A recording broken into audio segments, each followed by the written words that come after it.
नमस्कार, news pulse में आप सबों का स्वागत है। मैं हूं संतोष सिंह और इस वक्त एक बड़ी खबर दिल्ली से आ रही है कि बिहार सहित 13 राज्यों के राज्यपाल को बदल दिया गया।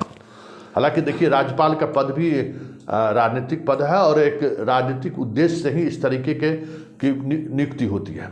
सवाल यह है कि बिहार में फागू चौहान को हटाकर जिस व्यक्ति को राज्यपाल बनाया गया वो पहले हिमाचल के राज्यपाल थे, राजेंद्र विश्वनाथ, और ये उन्हें बिहार भेजा गया है। अगर हम राजेंद्र विश्वनाथ के पहले हम पॉलिटिकल क्या हैसियत रही है उसकी अगर हम बात कर लें तो वो गोवा के रहने वाले हैं। गोवा बीजेपी के प्रदेश अध्यक्ष भी रहे हैं, गोवा बीजेपी के विधानसभा के अध्यक्ष भी रहे हैं, गोवा में मंत्री भी रहे हैं, और जो गोवा के जो सबसे बीजेपी के जो कद्दावर नेता रहे, जो अब इस दुनिया में नहीं रहे, हमारे रक्षा मंत्री भी बनाए गए थे, उनके ये खासम खास माने जाते थे।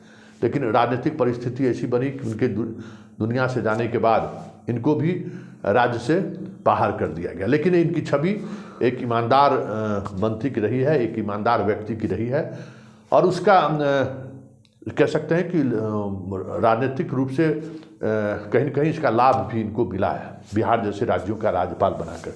लेकिन बड़ा सवाल यह है कि फागू चौहान को क्यों हटाया गया और इनके हटाने के पीछे की राजनीति क्या है, ये समझने की जरूरत है।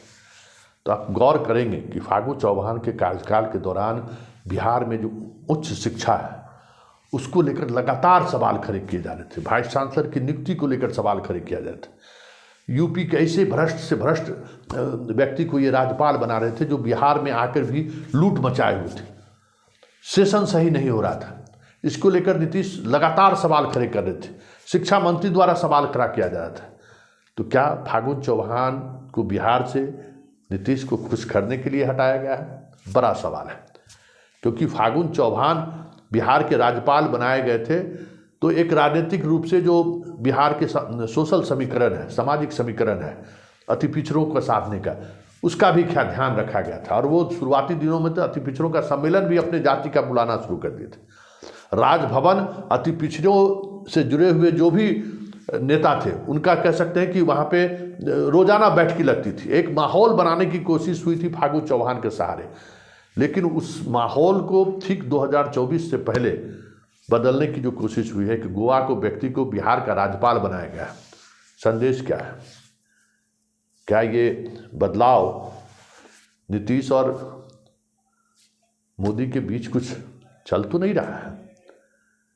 क्योंकि फागू चौहान का भी टर्म पूरा नहीं हुआ है। फागू चौहान की हाल ही में राजनाथ सिंह से मुलाकात हुई थी, उस समय से ही ये चर्चा थी कि कुछ न कुछ बिहार में हो रहा है, और राजनाथ सिंह के मुलाकात के बाद ये चीज़ें बदली हैं। तो क्या इस बार राजनाथ सिंह के सहारे तो कुछ साधने की कोशिश बिहार में नहीं हो रही है? क्योंकि बिहार में जो चीज़ें सामने आ रही हैं वो बीजेपी के लिए सकून देने वाली बात नहीं है। जो भी सर्वे आ रहे हैं वो सकून देने वाली बात नहीं। कहाँ 39 सीटें एनडीए का है, वो 10 तक सिमट जाए तो कोई बड़ी बात नहीं होगी। तो क्या फागू चौहान को नीतीश के इशारे पर तो सेटल नहीं किया गया है? क्योंकि सामाजिक रूप से जो बिहार का जो एक ताना बाना है उसमें फागू चौहान फिट बैठ रहे थे और उसका लाभ प्रदेश बीजेपी उठा भी रही थी। ऐसे में एक गोवा से व्यक्ति को लाकर बिठा देना, सवाल तो उठता है।